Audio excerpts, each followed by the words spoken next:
us? Hi there. My name is Scott Larson. I'm the creator and artist of the comic book series Visitations and the brand new series Sidetracked, and I am here on Kari's crowdfunding corner.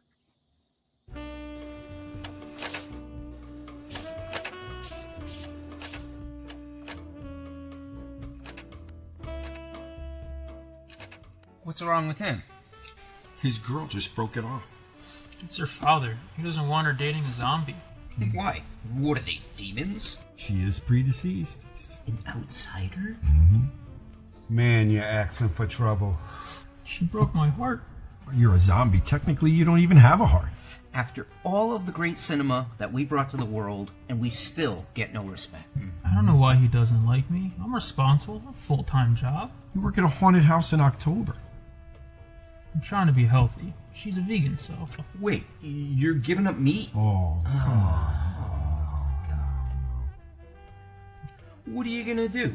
Attack a farmer's market to try to impress her? Now, if he was a vampire, he'd have a much better chance with the dead. Yeah, those pretty bastards. I didn't think this would be that hard.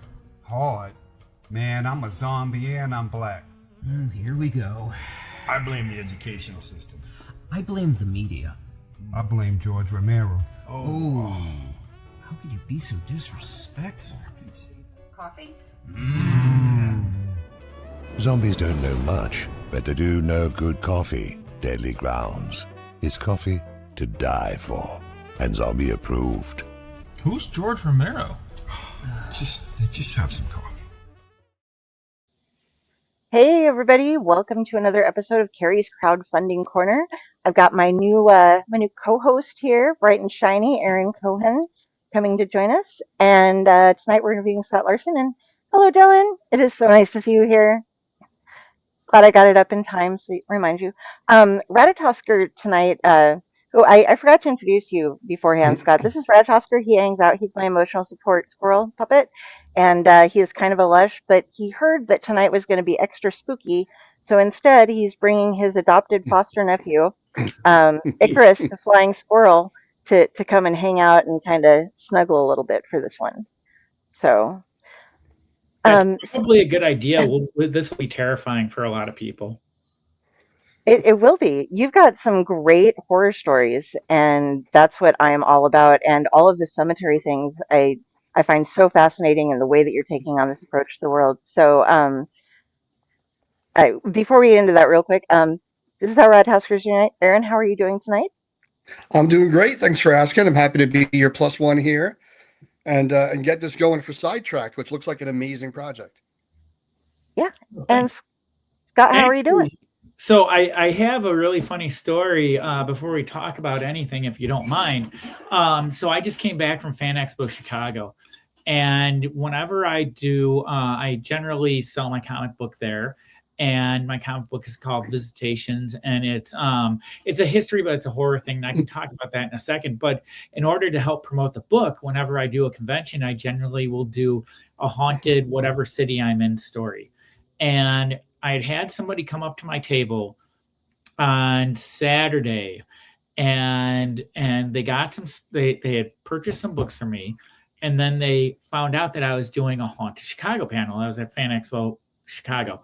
And they had said, the one woman said to me, well, I don't scare. You can't scare me. And I was like, okay, well, that sounds like a challenge. And for whatever reason, the Fan Expo people are fantastic. They're always really nice to me. And they've taken care of me since they took over from Wizard World 5 years ago.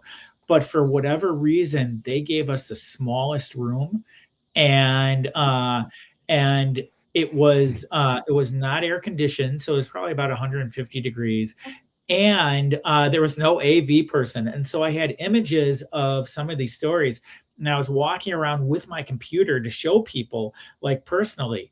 And so that was actually the scariest part, was how hot it was and the fact that there are people over the age of 70 in there. But after the panel was over, she walked up to me and she said, "You didn't scare me at all." And then she turned around and walked out. Wow, that's that's a very rude way to behave. I actually just watched before the show your panel from Wizard World in 2018, I think it was. Was that the one with the haunted burial grounds? Yeah, it was the Haunted Burial Grounds with Amelia Cotter. Mm-hmm. And Amelia Cotter is one of the Chicago paranormal investigators, is what I'm going to call her. And she's written a couple of like really great books. When I first started doing conventions, Amelia and I were doing some of the panels, and then she had done it with me for a few years, and then I did one. Did you only watch that one, or did you like dive into the C2E2 one about the Chicago Ghosts and Gangsters as well? Those were this one was broken up into two parts, and those were the ones that I saw on your channel. I might not have looked at close enough at the other titles. Well, that's good, because the Chicago Ghosts and Gangsters C2E2 had like this jumbotron in front of me, and I was the way it was divided up. It was the first year I was doing it without Amelia, and I had my portion of the stuff, and then the second portion was people who were doing kind of a entertainment podcast, to where it was like a podcast that was kind of like an old radio show, and I can talk more about that because it relates to my book. But when I went up to give my spiel, I looked, and all I saw was this jumbotron in front of me, and my gigantic bleached out face was like looking at me, and so I completely stumbled, and I couldn't talk. Like I'm not someone who does stage fright at all, but for whatever reason, I really, really stumbled in this particular instance. And then at one point, I recovered, and C2E2 had posted it on YouTube. And they kept that part in, but then like the important like gangster stuff they cut out. So it was like really, really, really, really bad. And then after that, I started doing panels in Chicago with the podcasters from Ghostly Podcast, Pat and Rebecca. And I don't know if you've heard of them or not, but what they do is they tell real ghost stories, and Pat, the husband, is the skeptic, and Rebecca is the person who believes all of this stuff. And so they kind of do a poll at the beginning. They're like, is it real or is it not? So they've been doing panels with me in Chicago since the pandemic, which I don't know how many years that is now, quite a few. And then for the past few years, we've been joined by Grace Robbins, who used to work for Graceland Cemetery here in Chicago, and she now works for Rose Hill Cemetery. And an interesting story, another like real interesting story. So we were at C2E2 last year, and we were giving the talk. And C2E2 takes place at a convention center called McCormick Place. And in my investigations, I'm not a paranormal investigator at all, but since I do these stories, and sometimes I do them in the same city, in different years, I have to do something new every year. And with C2E2, they demanded right away that I keep doing new things. And so I started investigating the first graveyards in Chicago. And the first ones in Chicago, there was a north side and a south side. And the south side one just happened to be the spot where C2E2 takes place. And so we did a panel, and I revealed that, and everybody was like, whoa. But the next year, I think I had mentioned that at the beginning of the panel. And after the panel was over, I was at my table, and there were a lot of people who were interested in the book. A lot of people followed me back from the panel. And one was this girl, probably in her early 20s, and she came over, and Grace was standing with me, and she said, well, I saw something during the panel. And I was like, well, what did you see? And she said, and these are her words, not mine, she said that she saw something pop out of the podium where I was standing, and I would use the word emanate. And she said it was a 12-year-old little girl, and it went up, it popped out of the the podium and came around, went past me, and put its hand on Grace's shoulder. And I said, "Well, that's really interesting. How did you know that it was a 12-year-old?" Because it seemed oddly specific to me. And she looked at me and she said, "They tell me things." Oh, So since then, I did a mock-up of that particular talk, and I photoshopped like a little ghosty girl in behind Grace with her arm on her shoulder. Oddly enough, It's very Three Men and a Baby. If you remember the guy in the window from Three Men and a Baby. You know, I haven't seen that movie. It was out when I was. It was a big online. It was a big online. Okay. Thing at the time, or even that was probably predated online, but it was. There was a kid in the window when you walk by, and then when you walk by again, he's not there. And so it was a big. Is it a ghost kid? So yeah, you put a ghost kid in the video. I did. Well, actually, it wasn't a video. It was just an image. Oddly enough, Grace had like one of her back discs rupture this year, so she wasn't able to join us. So I hope the 12-year-old little girl wasn't like a precursor of what was going to happen. And if it was, I'm glad she didn't put her hand on my shoulder. maybe So she was prior just to writing, what was that? maybe she was just being friendly. Could have been. Say, hey, you're talking Say about hi. us. Good job, thanks. Emily the Friendly Ghost. There you go. Prior to Visitations, quick, then what Aaron. was your connection to that stuff? What was your connection to haunting and supernatural and these cemeteries? Zero. Led Absolutely to you zero. doing, more of it. Yeah. So what So happened it's like a was, chicken and the egg. Like, what came first? so what happened was I've always known I was going to be a comic book artist, basically my entire life. And I had graduated from American Academy of Art that was here in Chicago. They closed a couple of years ago. But almost immediately I started working in comics, and I was doing things professionally, and it was for small publishers. The first thing I did was some kind of educational comic about Marie Curie, and then I did stuff for smaller publishers. I did like a King Kong book and something of the Saint. And what happens when you're a comic book creator, and and your friend Tom King knows this for sure, is you have a writer, a penciler, an inker, a colorist, and a letterer. And I was a penciler. And what I found was that what would happen in almost every single project I was working on was the person who would come after me on the assembly line would destroy my work. And sometimes it was the inker, sometimes it was the colorist, sometimes it was the letterer, which made no sense to me. They had to work really, really, really hard in order to destroy it, but they found a way. And I realized that I couldn't, I was doing like all this anthology work, and I realized that if I was going to show my stuff, I had to do it without, other people touching it. And around that same time, I was doing a lot of genealogy work.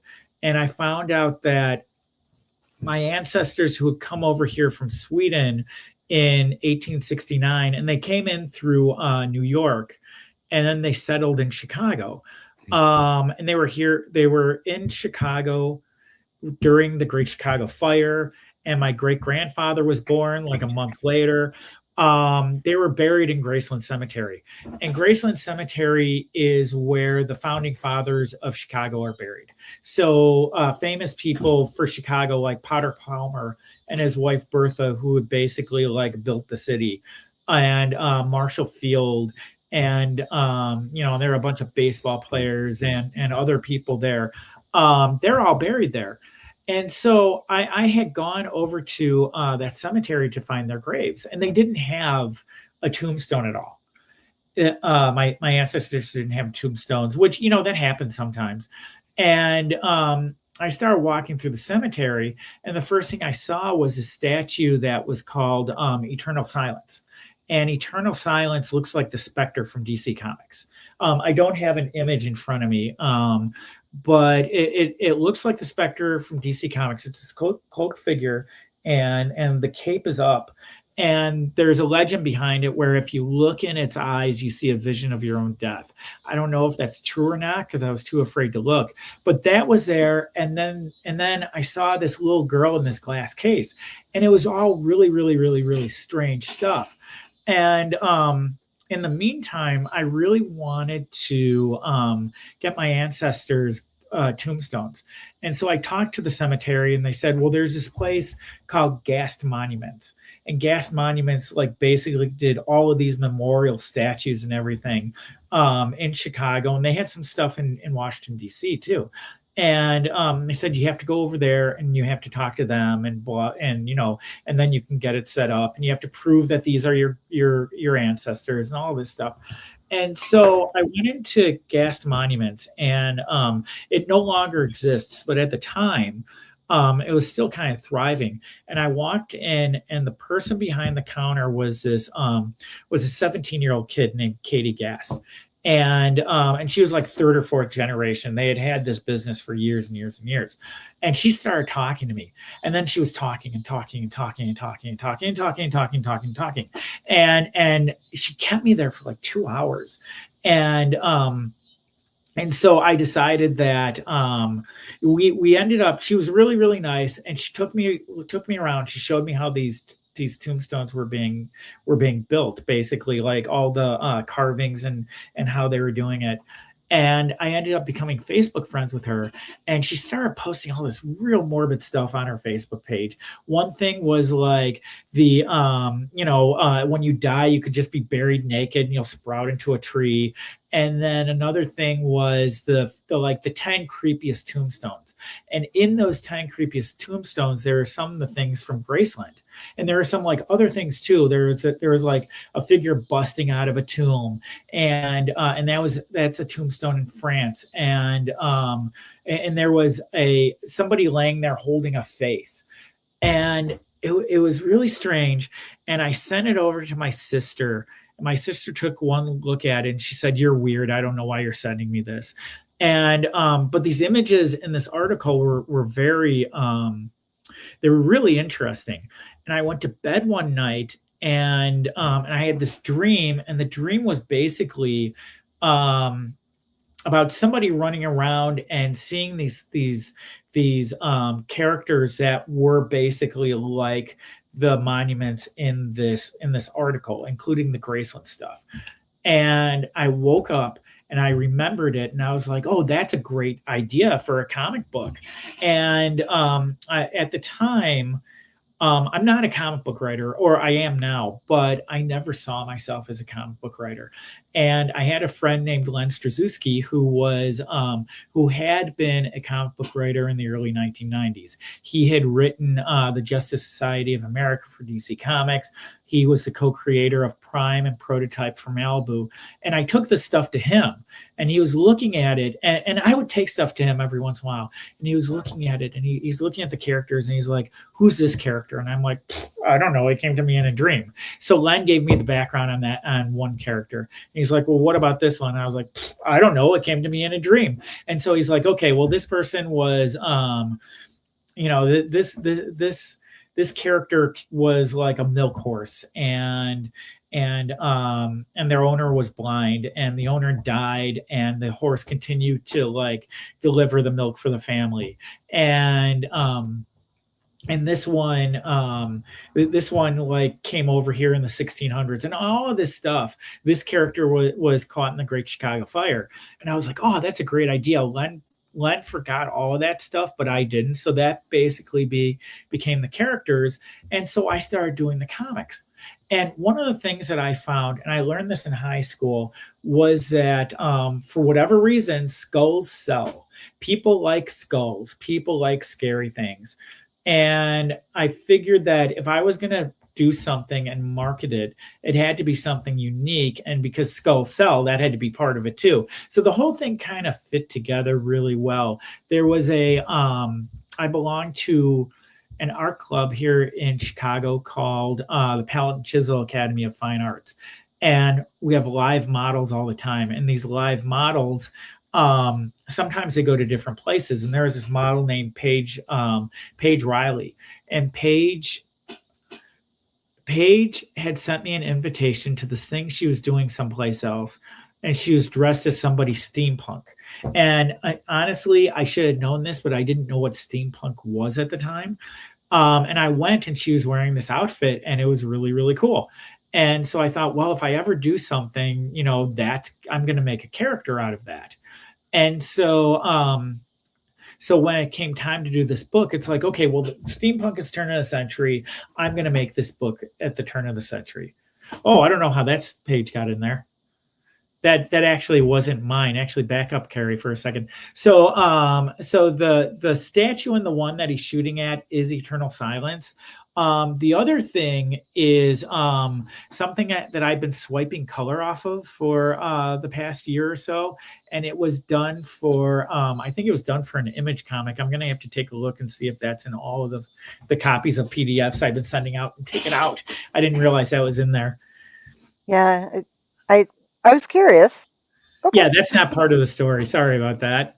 Oh, no, that's okay. I wanted to show just a little bit of what you're doing, Yeah. and then as you were mentioning the other characters, here was, I don't want to, people need to, you can get that for free, but Yes.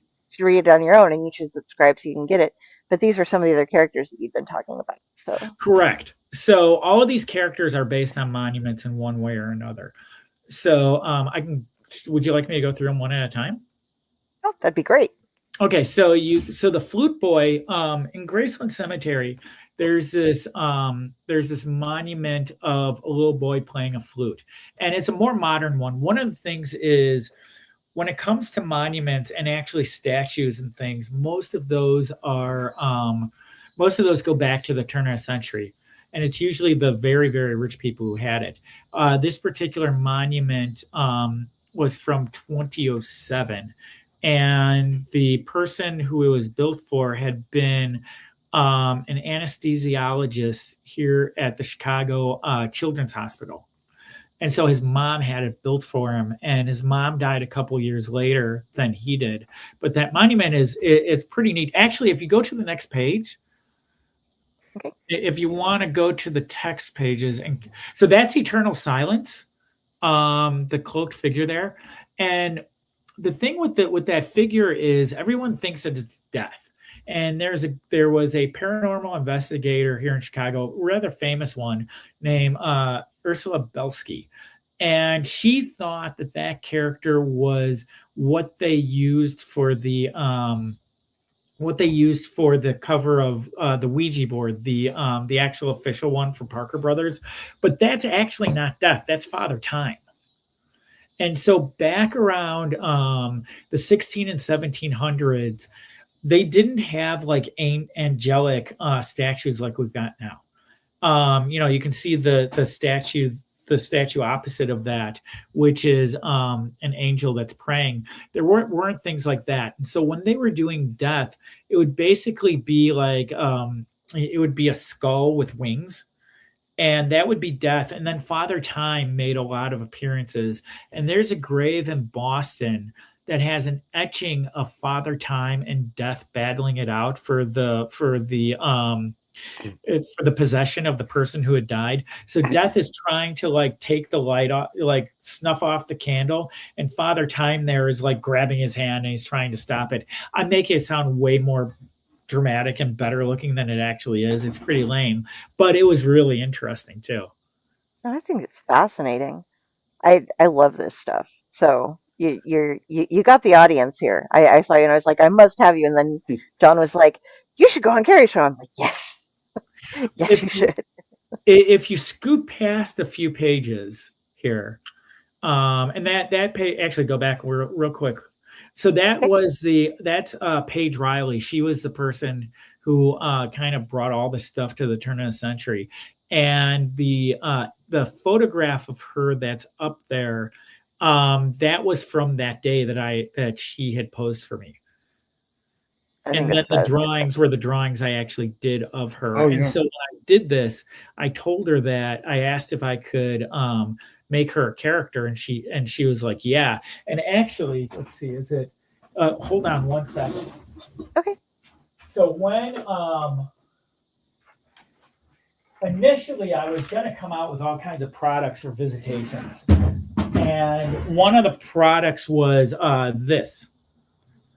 And I was going to do like these little beanie babies or I don't even know what this is called, for the characters. So this is based on Paige. So I had two of them made and she got one and she was just astounded, that she like went and she had dressed up for this one thing and out of it she became a doll. That's super cute. Yeah, I have a friend who does a lot of crowdfunding and on Kickstarter, and she makes plushies and stuff. And she goes, "Well, Carissa, I love you, but you go over the top sometimes." But that was really cute. And I And do the love her plushies can be skin super tone. popular too, I think, on campaigns. I think that, thank you. I think that some of this stuff is super popular if it's like Daredevil. I think if it's something that people don't know, it just kind of like falls on by the wayside, which is one of the reasons why I kind of held off like making action figures or anything like that. But Yeah. if you want to jump forward a little bit, I'll show you. Okay, stop there. So you can see the drawing of the person playing the flute. And so right next to him is the actual statue, correct? So that statue is in Graceland Cemetery. And then if you go up a little bit, Kari, so that's the other statue. That's the little girl in the glass case. And that particular statue is named Inza Clark. And she had died from one of those old-timey diseases. It was cholera or typhoid off the top of my head. I'm not quite sure. And her parents had that statue made. And then there was somebody else in Rose Hill Cemetery, which is also here in Chicago. And I can't remember the first name of the little girl, but her last name was Fellows. And she was a little bit older, but her parents saw this particular statue, and they had the one in Rose Hill made because of it. And both of them have haunted stories attached to them. And I can tell you the stories if you're interested. Absolutely. I'm not talking too much, am I? I mean, no one's getting a word in edgewise. I'm just kind of. I'm also interested in the connection because I love this story and I love the connections to the real world cemetery. But for the new project, for Sidetracked, you're doing superheroes, which is still connected to this universe. So I'd love to hear about, Sure. the build of that, but also what's that connection? How did you, why did you want to jump from Visitations to a superhero universe, but still somehow keep that thread, connected between the two? Well, one of the things that happened was as I go to these conventions and I meet more people, I ended up having a very long conversation with an editor from DC Comics. And she was really great, and she offered me some really fantastic suggestions about my artwork. And I started sending her stuff, and I thought, all she's seeing is this turn of the century stuff and this like pseudo horror stuff, which in my mind, Visitations is actually a superhero book. I'm a superhero guy. The skulls are to draw everybody in, but she offered me some suggestions. I've been sending her stuff, and I thought, I should probably send her some superhero stuff if I'm going to be doing this, and I'm going to be sending her work, and it's DC Comics. And then the flip side of that is her suggestions were so good and so powerful. I decided that I needed to take some classes to kind of tighten up my artwork. And she didn't say anything bad about my artwork or told me to go back to school or anything like that. But there comes a point, I've been working on Visitations for about a decade. And when you go to conventions and you're starting out, there's a level of amateurishness with everybody's work, including mine. And I think that as you go through the years, you start to tighten it up if you're lucky, and if you notice that amateurish aspect exists, and you start to tighten this stuff up, and you start to it becomes more professional. It just has to.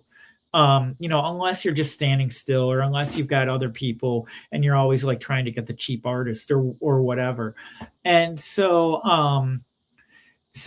I decided that I was going to take some classes, and the Joe Kubert School of Cartoon Art, which is in New Jersey, has some online classes.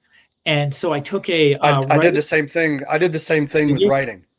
The Kubert online courses for writing. It was who did you have? Phenomenal. I had Erica Schultz and Amy Chu. Mm-hmm. Erica is a buddy of mine. I've known her for a really long time.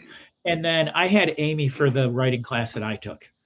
And phenomenal. And so phenomenal. Yeah. So did she have you do 5 different stories?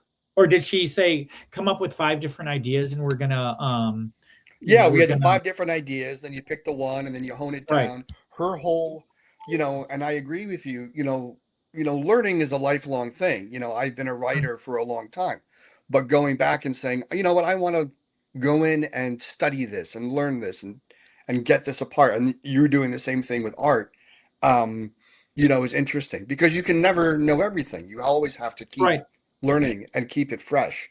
But yeah, Amy's way of telling a story and compartmentalizing storytelling till it's done, just her process of it was really great. And I think that was a helpful thing. And that's what going to Kubert, really does. It kind of helps you zone in, lock into stuff. It does. I had Amy's class as well. And when I was in high school, and this relates to Amy's class a little bit, I had this teacher who came in, and he was a history teacher. And he basically wanted to make a contract with us on what our grade would be. And he was like, oh, if you want an A, you have to do this amount of work. If you want a B, you have to do this amount of work. If you want a C. And it was really, I don't know what he was thinking. But he, when it got to me and he's like, okay, what grade do you want? And I'm like, well, I'm going to do everything. He's like, no. What grade, what grade do you want? If you want an A, you only have to do these projects. I'm like, no, I'm doing them all. And so basically I did that, and it's like, you only have to take like 3 tests. I'm like, no, I'm taking all 5. So when I was in high school, he had me, I continued to do the work, even though I had reached my A. And so he gave me the test because I insisted he gave me the test. I did the test. He's like, well, I'm not going to grade it because you already have an A. And he tried to throw it away. And so he threw it away, and then I took it out of the garbage and slipped it back into his pile. And so I have this history of kind of like pushing past what people want you to do. And so when I was in Amy's class, she had us do like the 5 ideas. And I was on the call with her a little bit earlier, and she's like, I really liked all these ideas. Which one is your favorite? And I'm like, well, I kind of like them all. And she said, well, which one do you want to do for the class? And I'm like, well, I'm going to do them all. And she's like, no. Just like my high school teacher, which one are you going to do? I'm going to do them all. She's like, no, you're only doing one. And I'm like, all right, well, I'm really going to do them all. But, here's the one we'll do for the class. And so all the stories in Sidetracked, with the exception of part of one and then something else, and I'll explain that in a second, they all came from Amy's class. And then awesome. The other part of what happened, and the issue that Kari was just showing, the Visitations issue number 1, I had reworked that a couple times because, like I said, you want to tighten this stuff up. And number 1 is the most popular issue. People are always buying number 1, and it's got my name on it. And I took a coloring class at the Kubert School, and I took a lettering class. And I was I did lettering as well. The Taylor. Oh, did you? Who'd you have? Esposito. Yeah, I did too. Were we in the same class? Was this last year? Was that you? No, it was before that. Okay. It was I thought you looked familiar. No, that's right. A few years prior. Yeah, a few years prior. And it's funny that you mentioned that about Amy's class, because while I didn't, I wrote one for the class. Since that class, 4 out of the 5 ideas I created, I've found their way into anthologies. I've done them in some capacity, or I've written them in some capacity.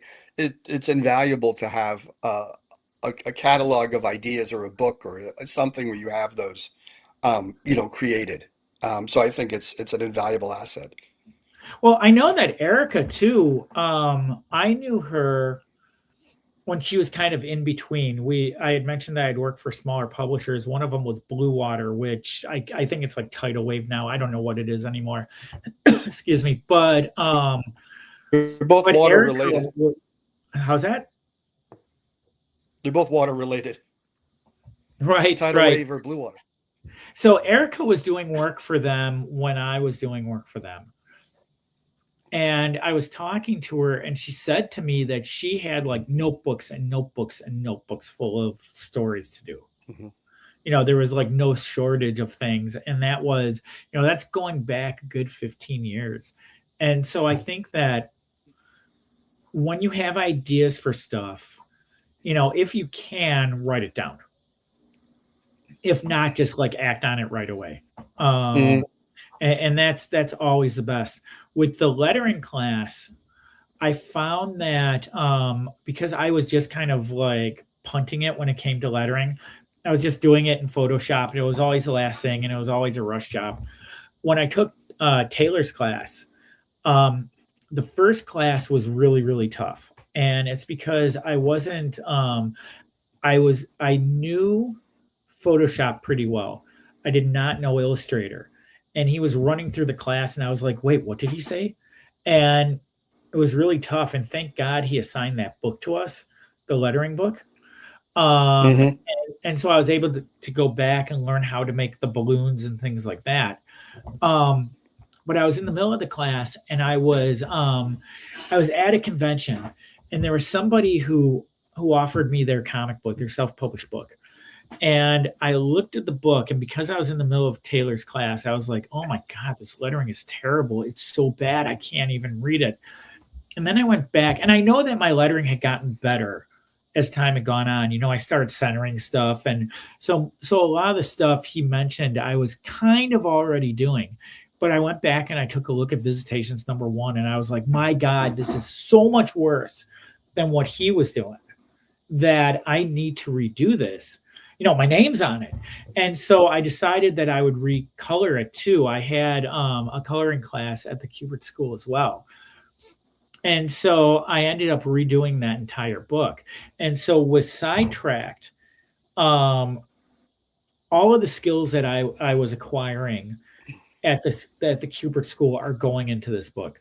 So the book is a product of my time at the online Kubert stuff, as well as doing superheroes to kind of send stuff to the DC Comics editor, along with a memorial for my friend Len Strzeski, who I had talked about earlier. He died earlier this year. And Len and I had done a lot of stuff together that never got published. And one of the things, he was working on this comic book textbook with a friend of his. And he only got so far, and he ended up stopping doing it. So it's about halfway complete, and it just never got published, and it had never gotten colored. And, poor Kari is listening to these stories for the second time, because I told all these on John Suntress's show the other day. But the... oh, wait, did you tell him the no repeat story rule, Kari? No? Well, I didn't tell him on this, on Kari's Are you breaking the no repeat story rule? We're not prompting you for a pull my string, so it's all good. Okay, great. Perfect. So with the story that Len had done for this textbook, and it was a business textbook, which was on one part of it was all text, where it's like, this is how you start your business, this is how you do things when you inherit it. And then the other one was the part that Len was doing was a superhero story, where it starts out and there's this Batman type character, and he ends up getting captured by aliens, and his son inherits the business. And And the son immediately walks in and he's like, you guys are going to do things this way. And I'm the boss. And then they're all like, screw you. And they all like storm out. And he ends up like trashing the boardroom because he's got like some kind of sonic superpowers or something silly like that.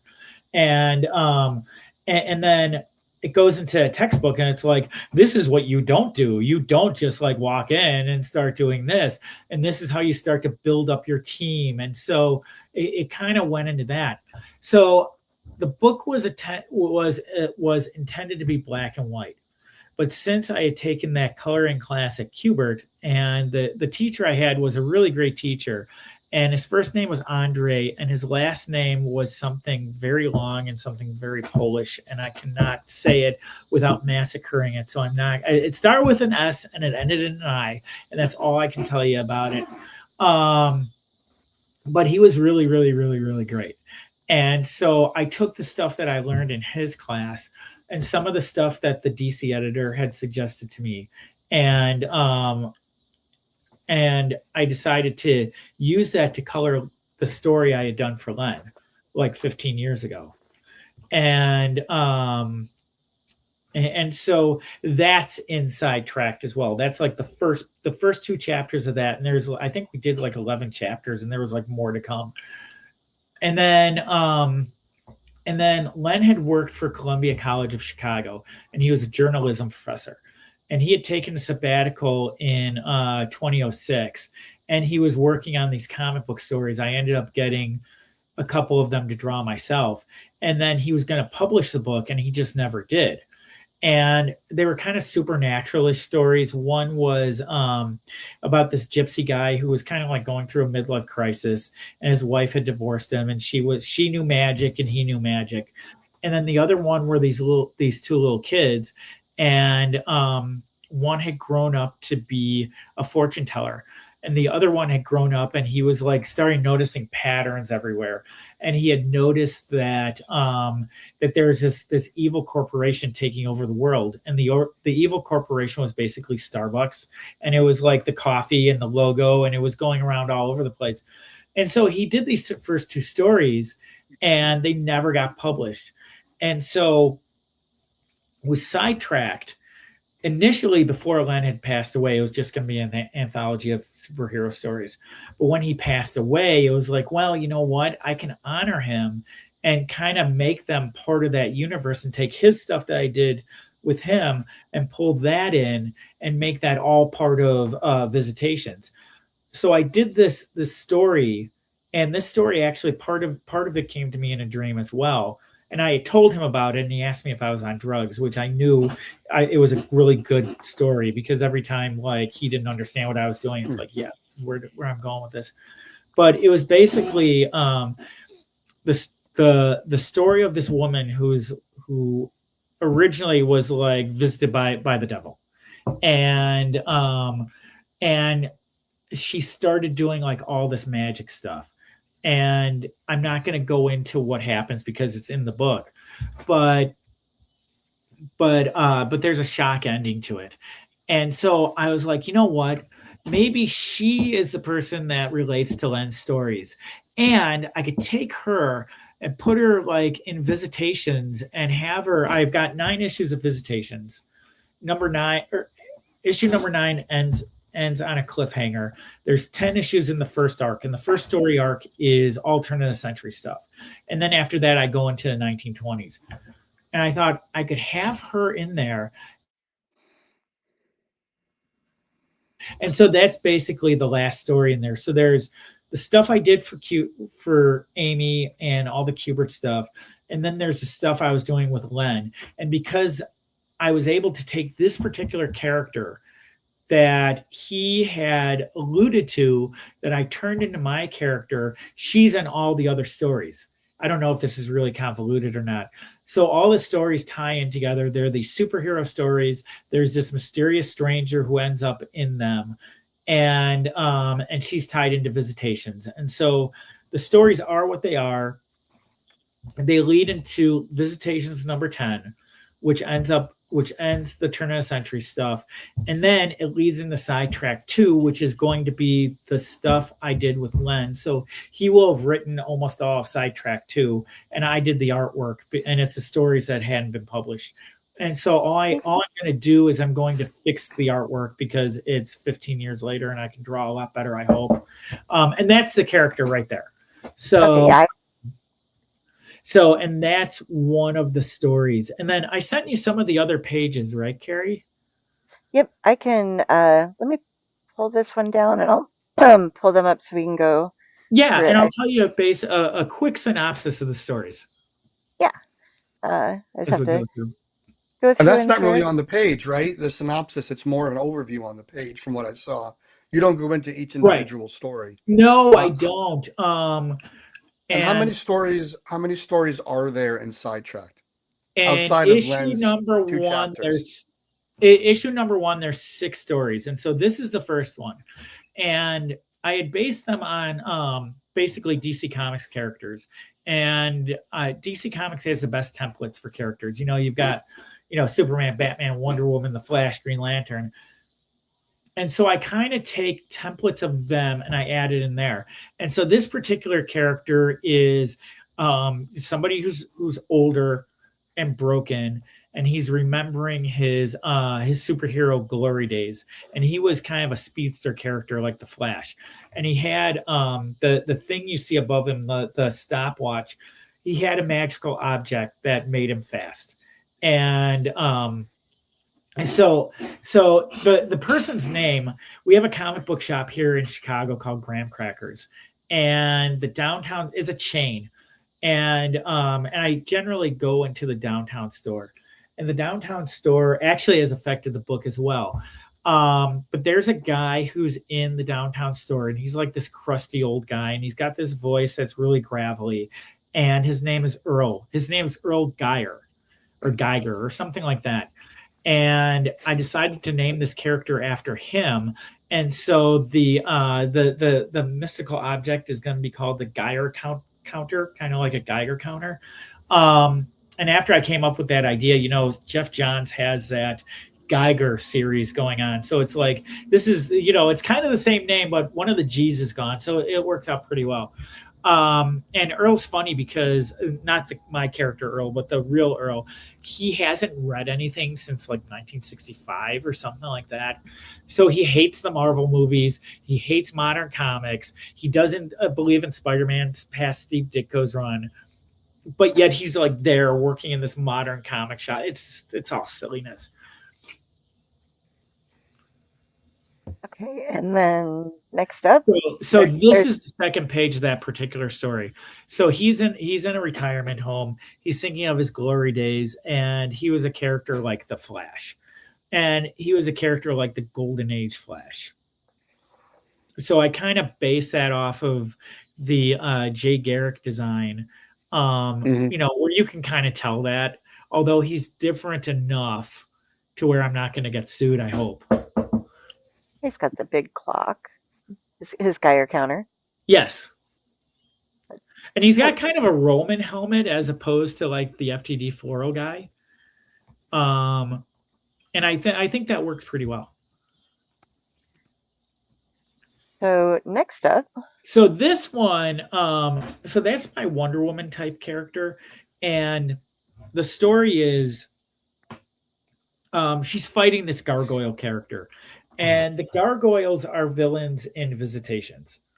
They're all over the place. They're all over this. In fact, issue number 8, there's a gigantic battle in the cemetery, and it's a battle between between the monuments in the cemetery and the gargoyles.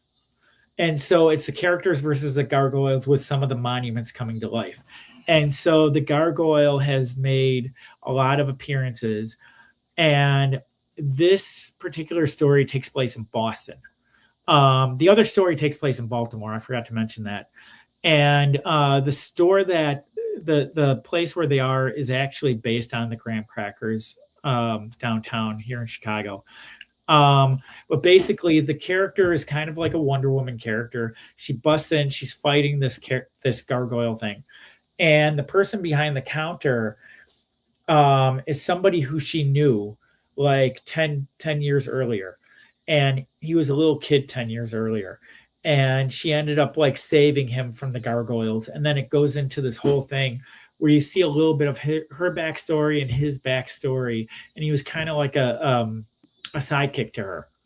And you see a villain in there. And the villain is actually one of the villains in Visitations. Okay. And here we go back to your to the hot character. mess.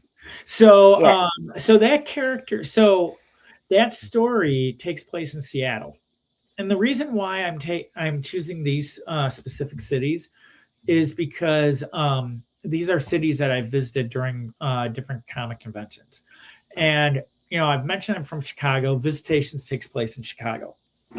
And Visitations, the way I talk about it is it's the history of Chicago as seen through the eyes of the residents of the city's oldest cemetery. And when I go to different conventions, it's modern history as seen through the eyes of an old Victorian cemetery. And so the characters in Visitations are, they're like a ghost Justice League. They're based on real monuments in different cemeteries around the world. They have adventures while history grows and changes in the background. Starts off at the turn of the century and it'll go to present day or however long I live. I don't know what ending is coming first. And so with this, I was in Seattle, and actually somebody outed me as Chicago. They recognized Chicago from one of the Visitations books. And I make sure that when I do conventions, I represent wherever I go.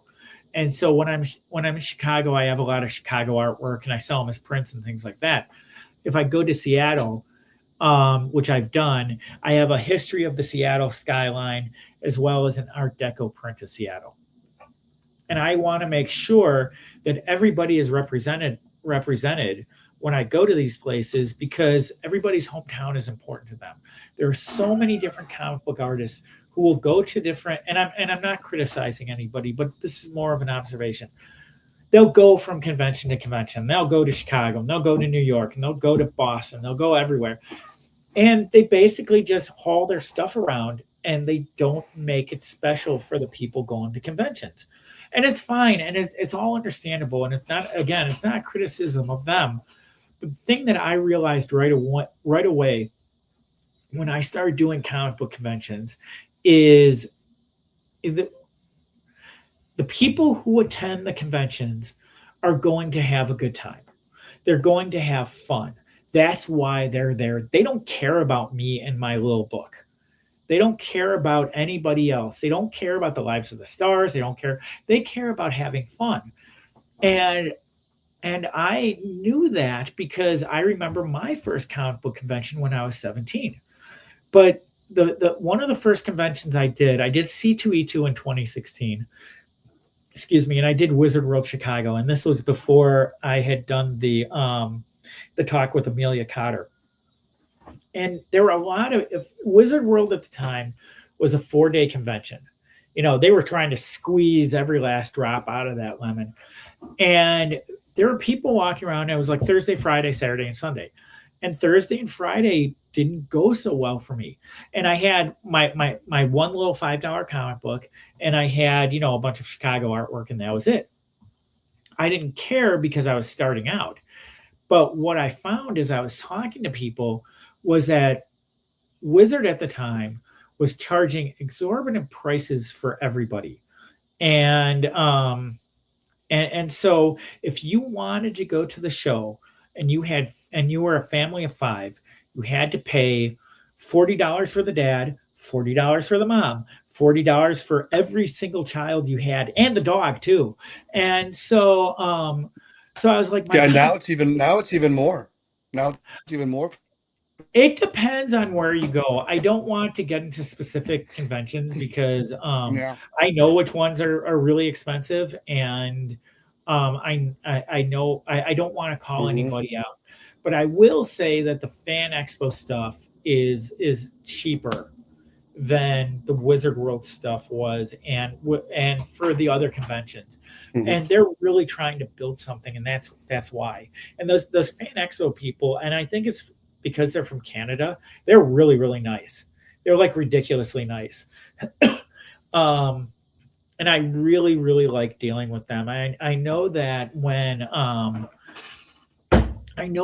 they have the shows, the Chicago show they just had sounded like it was pretty chaotic for a lot of people.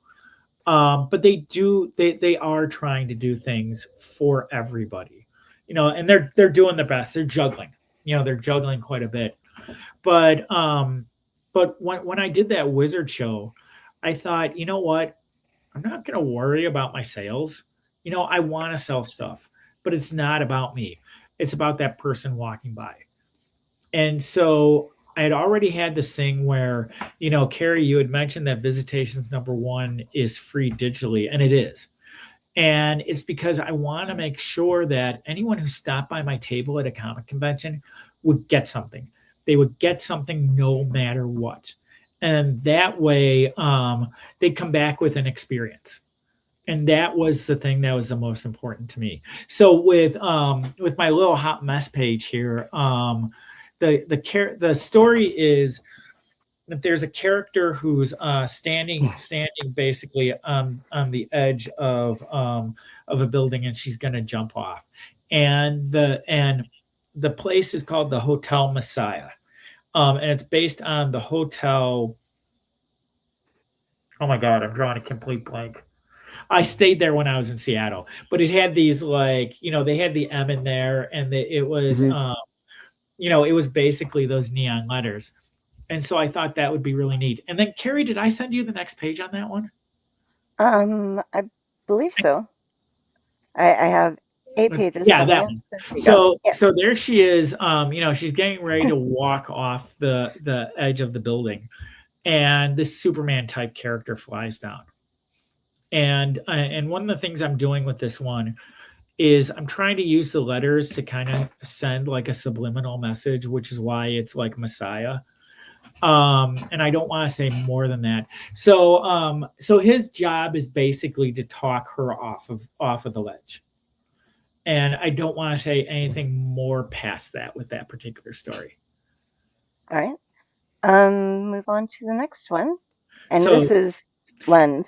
Right. This is Len's story. It was the superhuman guide to leadership. And that was the cover of it. So I had penciled that story. Paul Fricke, who had been inking a bunch of stuff for DC Comics in the early 90s. He inked The Flash, like a couple issues of The Flash. He inked The Fly, which was when DC started the second the second group of superheroes, and it was like the Impact line. And so they had the old Archie superheroes. So they had the Fly, and they had the Web, and they had the Comet, and a bunch of other ones. So Paul Fricke had worked on that stuff. That particular cover is not completely colored yet. I was still working on it. So that's the cover of the book. And then I think I sent you the first page as well. So there's the first page. And so the character, it's like I said, he's kind of like a Batman type character. And he's fighting these aliens at the Saudi desert. Excuse me. In front, at the Saudi Arabia desert. And they end up like taking his airplane and smashing it. And the last panel on the next page, which I did not send you, is his cape is flying, kind of like the Superman death thing. And then his son is contacted, and it's like, your father's disappeared. We think he's dead. You've got to take over this company. So it's like I said, he walks in and basically starts making demands. And they're all just like, screw you. We're not listening to anything you have to say. And his father's assistant was this lady. And it turns out that she was a superhero. And almost all of the people who had worked for the company, the higher ups, like the board of directors, they were all superheroes. And so he's got powers. The son has powers. And so he starts learning the ins and outs on how to deal with people and how to bring superheroes in and how to make peace between the two superheroes who are fighting. And then they have to fight the aliens. And so that's basically the premise for the Superhuman Guide to Leadership. It's not all in this book. It's only the first 2 chapters, which are 8 pages. And then it will continue in future issues of Sidetracked.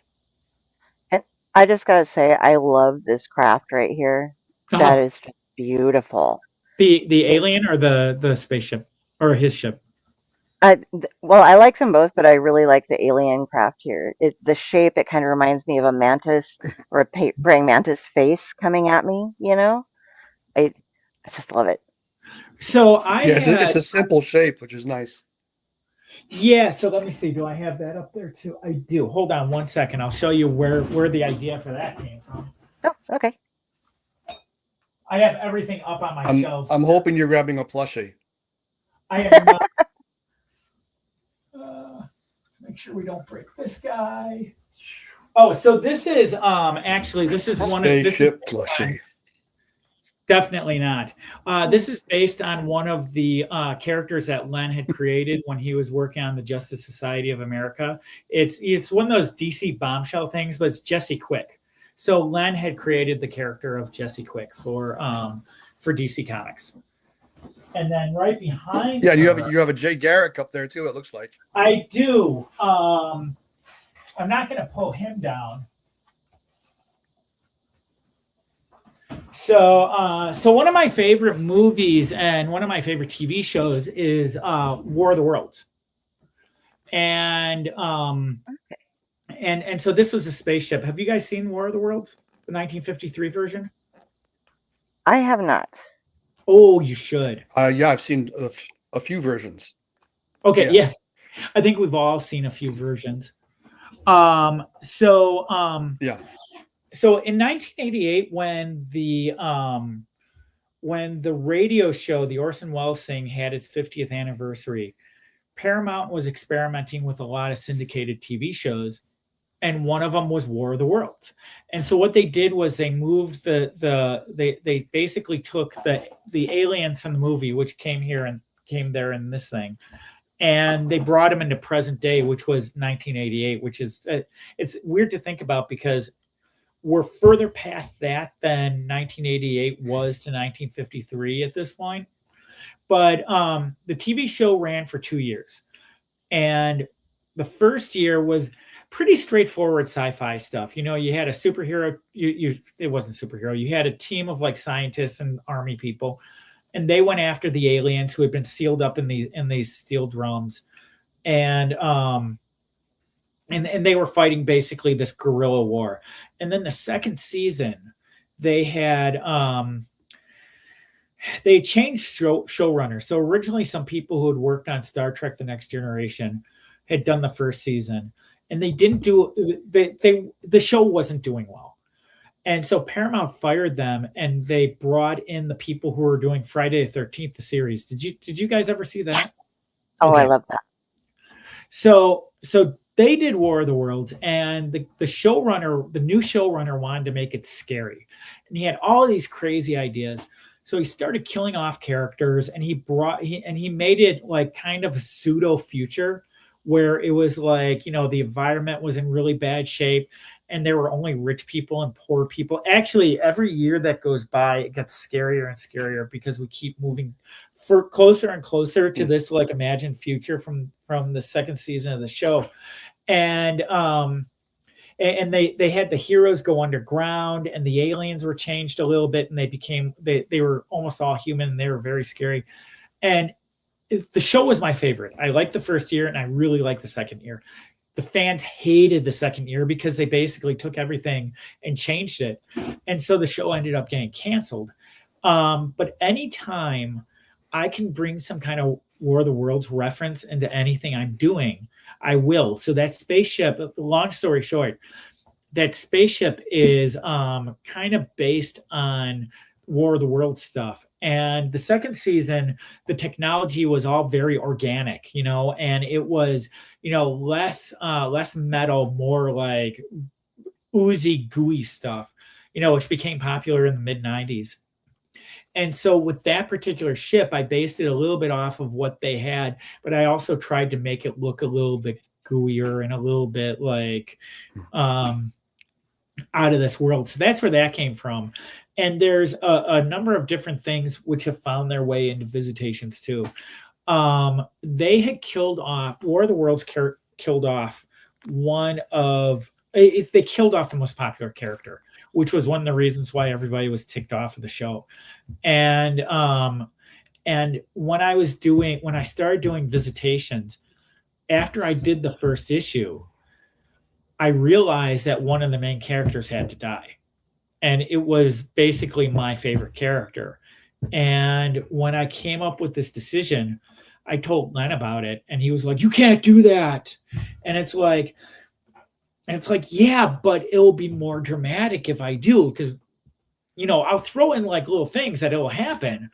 And this death is coming, but the story doesn't matter unless there's real danger there.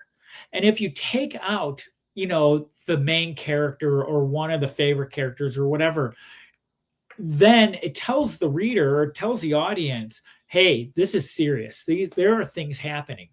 And that was their reasoning with that show. And that was the reasoning with mine. And so as time went on, Len warmed up to the idea. It didn't matter if he did or not. I was going to do it anyway. And he even made the suggestion on how this character should die. And it was like way messier than I had intended. It was really gruesome. So the character dies in issue number 9 of my book. And there's a couple places that do reviews of my books. One is Fanbase Press, which is based out of California. And I do some writing for their website as well. And I read the review for the issue from the person who's been reading it basically since the first issue came out. And I look at the review, and the review was fairly positive, but she didn't say anything about the story. And I realized, oh my God, she hated it. And so I sent her a note, and I'm like, hey, what'd you think of the story? What'd you think of the death of the character? What'd you think of the reveal of the villain? Well, I wasn't really happy that you killed the character off. And she said the reveal of the villain was a surprise, but she didn't like the fact that the character died. She said she was still dealing with it. And I've got this thing at conventions, and I'm like, oh crap, I've got all these people who are following the book. And to the point where in Washington, D.C. earlier this year, they found someone came up and asked me where issue number 10 was. And I'm like, well, I'm doing Sidetracked in between 9 and 10. I'm doing this other thing, it's Sidetracked. And they looked at me and they're like, yeah, we know. It's like, oh, okay, sorry. You really wanted to read the next issue. You're just going to have to wait a little bit longer. So I was like, people do like this character. And I have a super fan who has cosplayed as this character. And I was just like, how are people going to feel? So I get to see Tuitu last year, and I'm selling the book to people. Every time I'm selling the book, I'm like, but that's the ultimate, Scott. You want the people cosplaying your character. That's like when I know you're in the you're in the zeitgeist, man. Yeah, unfortunately, there's only been one. I've tried to bribe other people to do it, but it's not. That doesn't seem to be working out too well. I think I just plants within the thing. Yeah, well, what it is I tell people that if they cosplay as my characters, they can become a character in the book. And that goes for anyone listening to this too. If you want to cosplay as one of my characters, you can become a character in the book. So people are coming to my table. If you told me that ahead of time, I would have cosplayed right now and just on camera for you. Well, you know what? You can still do it just on camera. I'll tell you what you can do, Aaron, is if you want to cosplay as one of my characters, you send me a Zoom link and we can do something. Or I can do it. We'll I do like a little interview show myself every once in a while. We'll have you on the show. We'll have you on the show. Well, you did a good you did your own segue, Scott, because you were talking about becoming a character, and I see that is actually one of your rewards for Yes. Yeah, it is. So with the crowdfunder, well, let me tell this story. Kickstarter. Sorry for your right. So with this, because it's a good story. So I'm selling issue number 9 at C2E2, and people are coming up and I'm apologizing ahead of time. I'm like, listen, these characters are telling me what to do. It's not my idea. They told me that they had to die. And, and just so you know, don't get upset with me. And so my super fan who cosplays as a character comes over. And I'm like, I give the little spiel and I hand it to the person. So the end of issue number 9, I kind of blew it. I should have had all my issues here so I could show you, because they all do something different. But the end of issue number 9, it's a connect the dots, because I reveal who the villain is, and I didn't want anyone to just look at the last page like I would and see who it was. So I decided to make everybody work. So it's connect the dots. So my super fan buys the book and leaves, and then they come back. And they're like, this is who the villain is. And it's like, that's right. That is who the villain is. And I'm like, so what do you think about the death of the character that you dress as? And my super fan says, it was really messy. It was really, really messy. And well, they're not coming back. And I said, but how did you feel about the fact that character had died? I'm okay with it. It's like, oh, okay. So that was the only blowback I've gotten. The thing with that particular issue, because it's a connect the dots, I told people, if you want to connect the dots and you don't want to destroy the book, just email me and I'll send you a PDF of it and you can connect the dots that way. The book came out about a year ago. I've sold over 100 copies of it, and I sell this stuff by hand. I don't sell it in comic shops, and there's a reason why for that. But I sell it by hand, and so far, 3 people have connected the dots, and nobody else has, to find out who the villain is. So what I'm telling people is Visitations number 10 is going to be delayed until you all do your homework. They might be using the fabled Xerox machines. Do they still have those? That's fine too. They can scan it. They can do anything they want, but do your homework. Otherwise, you're not getting the next issue, because I can't show you who the villain is in the next issue if you haven't done your homework. It's not fair. Well, I think it would have been worse if you told him that you told the fan that the character was killed and he hadn't read that issue yet. That would have been probably a different outcome than him just responding to it. So Yeah, at least he read it. Yeah. Yeah, I think I said something happens in the book. I don't think I said I killed. I might have said that one of the characters died. I can't remember. So with the crowdfunder.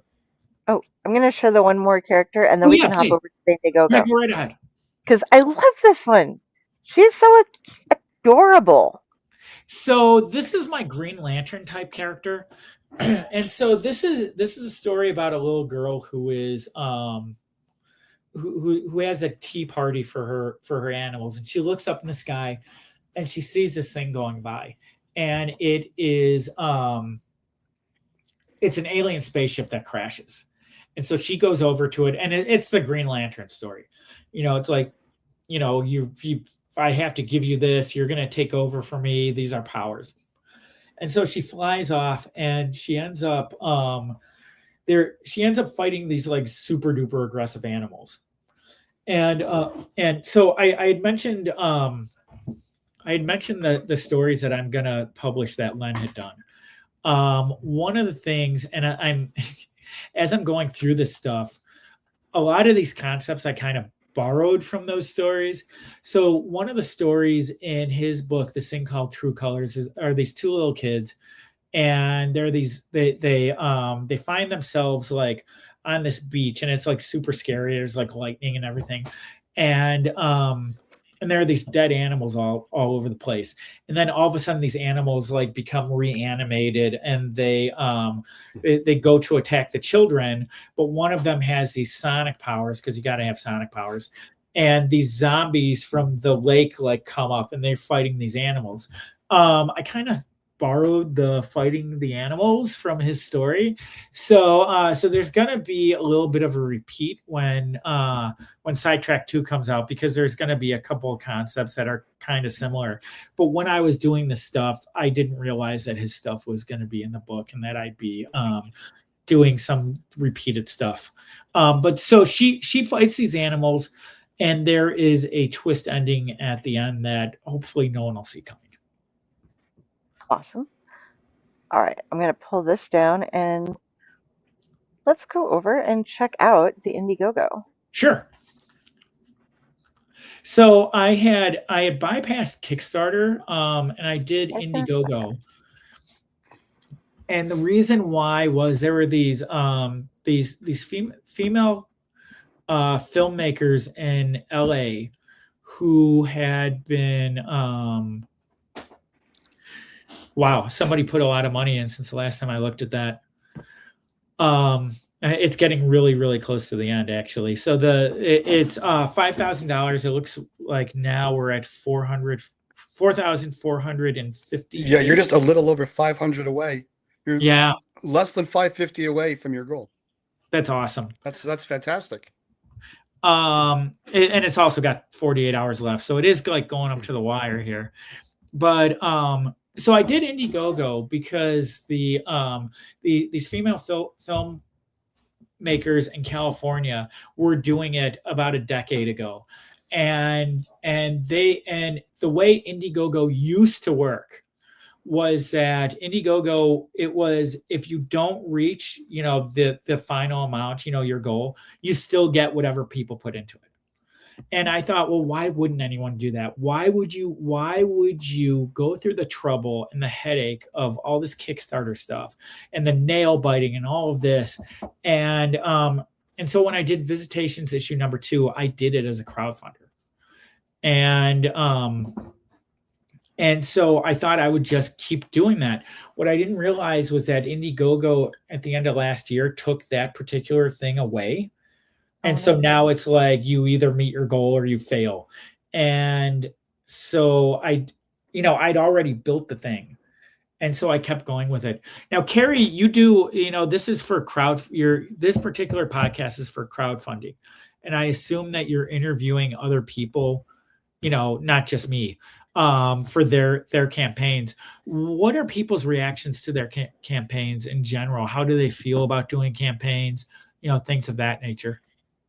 Generally, people have a pretty decent attitude with it if they're going to do it. I have had a couple people who are like, never again once I finish this, because it's so much work that you spend so much time promoting and hitting all of the different, and anybody who will take you on to something and promote your work, you're signed up for it, going through. And then a lot of times, the fulfillment is going through you. So you're getting a bunch of boxes mailed to your house, and then you have to repack everything. I love that you're using Gemini mailers, by the way. Do that, please. If you're running any sort of Kickstarter for a comic book, those are the most just sturdy. I've never had a problem with anything shipped in those before. They're great. And then I keep them, and when I want to give somebody a present, I have a ready to go box. But they find it kind of frustrating but fun. It's exhilarating, but some people are just like, no, never again. It's too much work. Yeah, my feeling with it, I did the first one a decade ago, and I did not have an audience at the time. It was me and my friends and my family, people from high school, people from college, who like my cousins and stuff like that. And this time around, I had I talked to somebody at a convention, and they were like, "Oh, well, you have to do, a Kickstarter. Oh, it's great."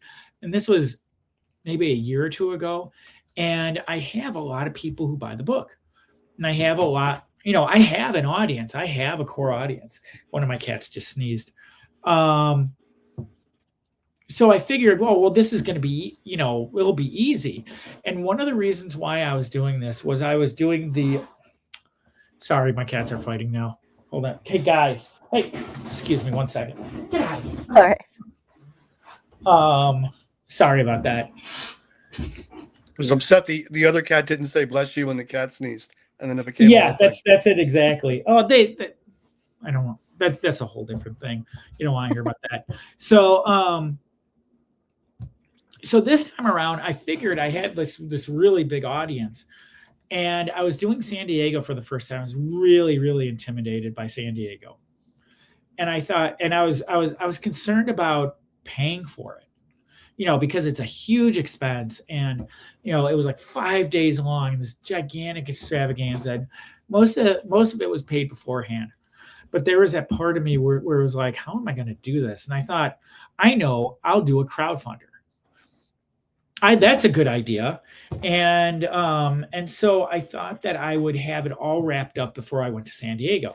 As it turns out, I wasn't able to launch it until the day I went to San Diego. So I was kind of juggling the two things at once. And, you have your initial burst, and then everything kind of calms down. And, you're on social media, you're contacting people, whatever. My attention was split. And this is the best anthology I had, the best way I know how to describe it. I used to have one cat, and that cat passed away. And then that cat was replaced with two cats, and then we added a third one. And you're dealing with three cats, and you're trying to make sure all of them get enough attention. And as you can see, they're fighting. And there's only so much you can do. You do the best job you can. So with the crowdfunder with Indiegogo, I wasn't giving it my full attention. I knew it because I was thinking about San Diego. I was thinking about these people. I was thinking blah, blah, blah, blah, blah.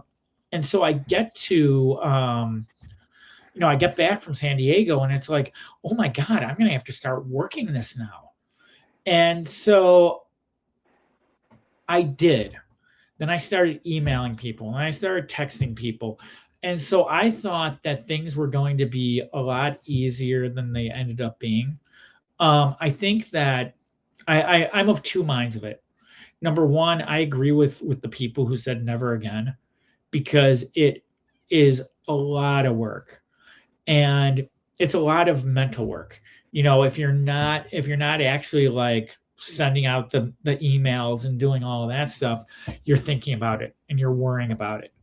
And it's the worry that really, it's a mental drain.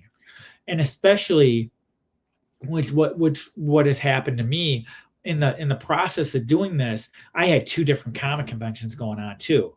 So you're preparing for those, you're doing this. So that was a lot of work. The other part of it, most of my career has been in advertising, and I work for a commercial art illustration studio. And over the course of the past couple of years, things have dried up quite a bit. But before that, I was doing a lot of sales for them. And I started in the 90s, and you call up an art director, and they would hang up on you, or they do whatever, and all you try to you'd want to get appointments with them. And so it was like phone call after phone call after phone call after phone call, dropping samples off. And I haven't done any of that in a long time. And when I'm at the comic conventions, I generally I try to, it's like I said, I try to bring people in, and you do want to get people over to your table. So I have a contest for cosplayers. So I take pictures of them holding my book, and then I do like a drawing where they give me their name. It goes in a plastic bag, and a couple names get picked out after each day, and then the people who win get to be on a tombstone in the next issue of Visitations. And so that way it brings the audience in, and it gives people something, and I'm able to bring people over to a table, and I am able to sell books that way as well. I haven't been able to do that so much at the past couple of conventions. And when you're at these things, you have to evolve and you have to change. I see people doing the same thing they were doing a decade ago. And I think that you do have to outgrow some of this, just like with the artwork and going to Kubert school. You outgrow what you were. You got to keep growing with all this. But with the crowdfunder, I hadn't been emailing people, and I hadn't been calling people. And I found I had to do that again.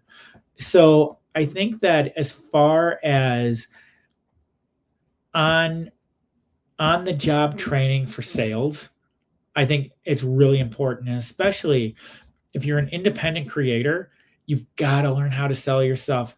I've been to so many conventions where people have sat there behind their table, and they've drawn or they've done whatever, and they've made nothing. And you're not there to just plop yourself down behind a table. You're there to talk to people. And it always bothers me when there's a professional who's there drawing and doing their work, because they're not giving you their full attention. And it's like, well, I'm coming over to talk to you and you're distracted with that. I understand you have work to do, but you're here. And so why are you here if you're, even if you're drawing commissions, that stuff can wait. That stuff can be sent out to people after the convention, or you could do it in the hotel room or whatever. And it's just something that I want to make sure that I can give people my fullest attention. So as far as sales were concerned, as far as the crowdfunder was concerned, it was good to be dropped back into the deep end. And I think we lost Aaron. Yeah, he just sent me that he got booted. All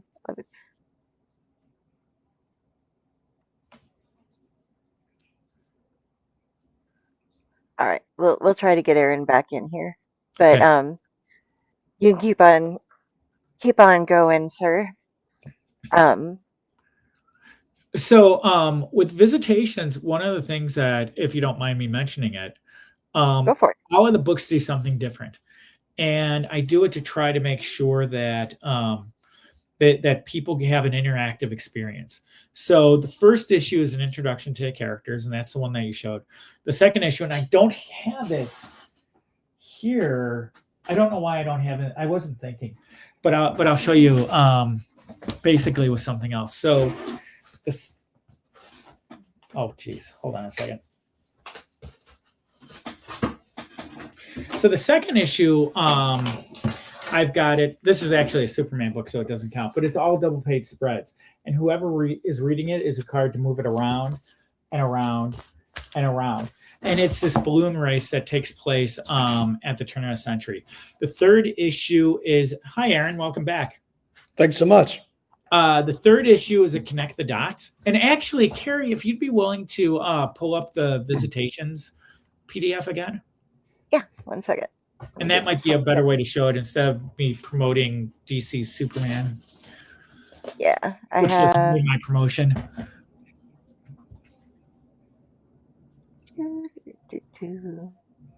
up here because I think the balloon page should be coming up soon. Yeah, there we go. So the balloon page right there, that's the one. Actually, if you want to go back one page, you can't see it here, but in the actual book, that page is upside down. So that one starts. Yeah, you can see right there. So yeah, as you're reading it, you're turning the book.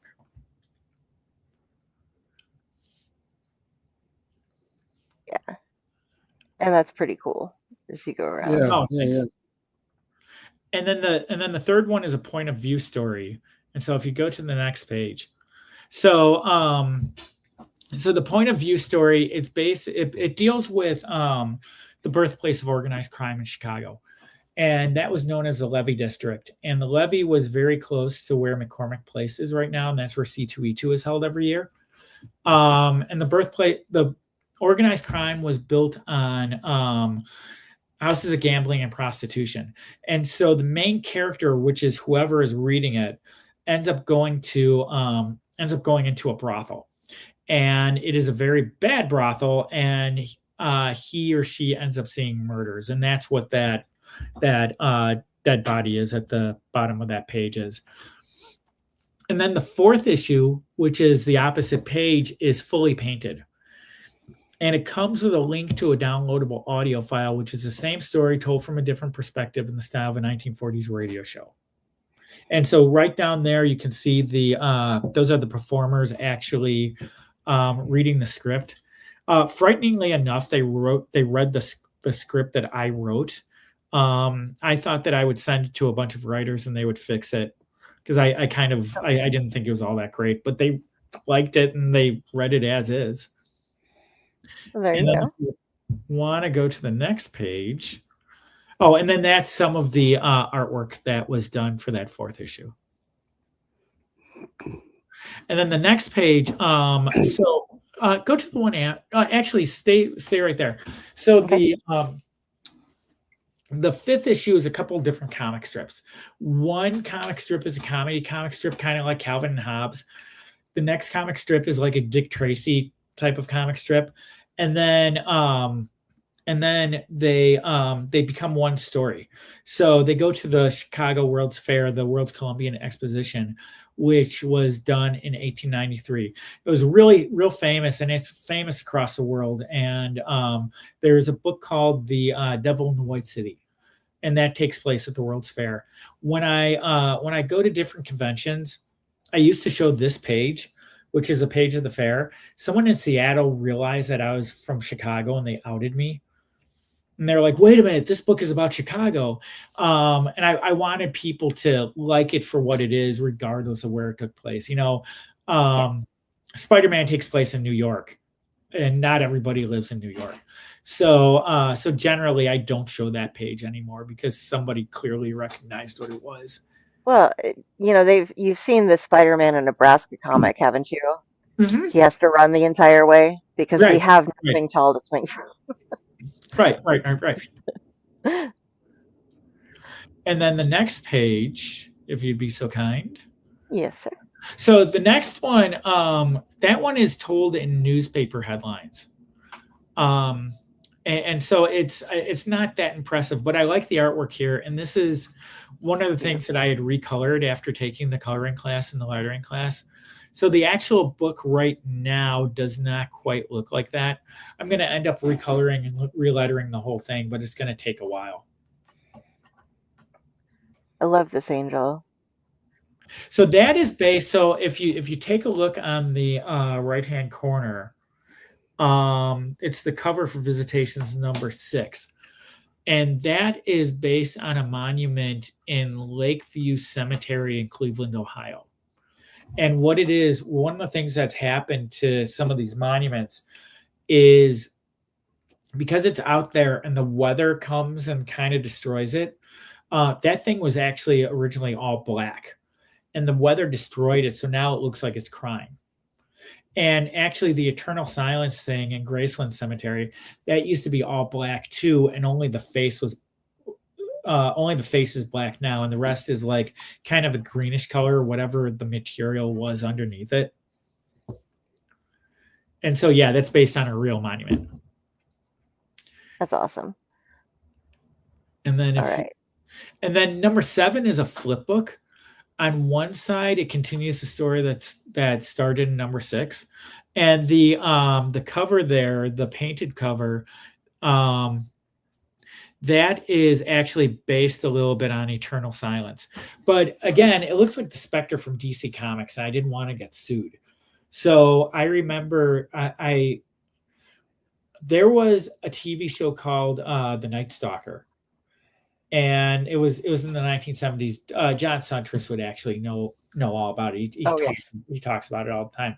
But there was this episode. There was this episode with this vampire, and the hero was a reporter for the Chicago Tribune, and he found out that in order to kill the vampire or the zombie or whatever it was, he had to pour salt in its mouth and then sew the mouth up. It was like this horrifying like thing. I mean, the thing with that show was it always ended up being like horrifying. And in the show, he went to start sewing up the mouth, and the thing's eyes opened up and it like went after him. But that mouth sewing thing was so god awful to think about that I thought that if I was going to make a really scary character, I'd have to do that. And then the other side of the book is the origin of one of the characters. And there's a headless character that I call the Entertainer. And because this thing takes place in Chicago, he meets Barack Obama the day before the 2008 election. And that story was Len had actually come up with that story. And he came up with that story like during our first talk about Visitations. So I had originally thought that he was going to write it, and he had become a little disillusioned with stuff, and he was getting older, and so he just never did it. But I took the Obama stuff that he had in mind, I remembered it, and I basically did it verbatim from what he wanted to do. And then the rest of it was something, and that was another one where the origin of that character ended up being way different from what I had originally intended. And so originally it was going to be some kind of gangster story, but it ended up being this character that was discriminated against for a couple of different reasons. And the stuff that happened in that story, the character told me who he was. I didn't come up with the character. The character told me who he was. And it's like, this is what the story is. So that story actually came from the character, not from me. I have that too. Whenever I'm writing, my characters are just like, "Yep, nope, that's not what's happening at all. Get ready to do some editing because Right. I'm taking over. I refuse to be what you made me. I'm going to tell you now." So, And then I don't think you have number 8 in there. let's You don't think the see. next page is, yeah. So, and then the rest is just like Chicago nonsense. Okay. But the 8th one is the battle in the cemetery, and then the 9th one is the one where you connect the dots. So they all do something different. And let's pull back up the crowdfunder so we can go through the tiers and Yeah. stuff for people. And then I don't know if you want to show the trailer. The trailer is on there. I actually, the way that my streamer, I know that John was able to, but I actually can't. Yeah, and that's absolutely fine. I told you we had some problems with some stuff going on here right now, so I'm like, Well, People should go watch the trailer. We want them on your page anyway, so have them watch the trailer when they're there. And or when you they're can back. go to YouTube. It's there too. Just look up Sidetracked trailer and it'll pop right up. Yep. But the one there actually has me doing the introduction, which nobody should see that. All right, let's go down to I have not pledged yet. I plan on it, but it's my rule when I'm going to be doing any sort of crowdfunding thing because it's embarrassing how much I end up spending on a regular basis that nobody gets to find out how much I have invested in a project. Oh. So you'll notice that I've not backed it yet, but I'll be on that after we are done because I'm very intrigued by this. I'm looking over at my sofa that's stacked like 3 feet high with boxes from Kickstarters and things. So But, have you? So out of curiosity, Kari, when you get this stuff, do you read it right away? Does it sit there waiting? How does that work for you? most of the time when I get things, if they come with a PDF, I get both. And especially, I really love it if somebody throws in the additional footage, like the bonus PDF thing, where it's like, oh, yeah, and here you get the scripts and some of the original artwork and stuff to check and see the process and stuff. And so I read them like that and then get everything else and have them set aside. Otherwise, if I don't have a PDF, then yes, I will read them and get them stacked. And I just got a whole bunch of short boxes. So I'm Okay. going to be going to the room and like doing something, but I wanted to do this like grand unboxing of 6 months worth of Kickstarters. And I'm going to have to like spend a couple of days organizing them into like, okay, these are all this person's, these are all related to this thing and stuff, and do all that and then box everything away. So are you going to do that on camera? Yeah, I plan on it, yeah. I just need to find a host and get things organized enough that is willing to sit down and be like, okay, so we're going to look at like 6 months worth of her comic spending. Oh.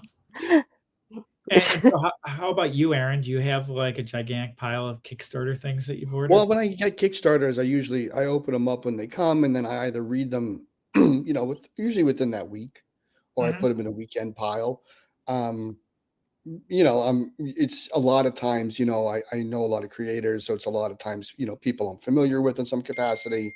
So it's nice to be able to follow what they're doing and follow their work and follow up with them. So yeah, so I'll read them usually pretty much in short order.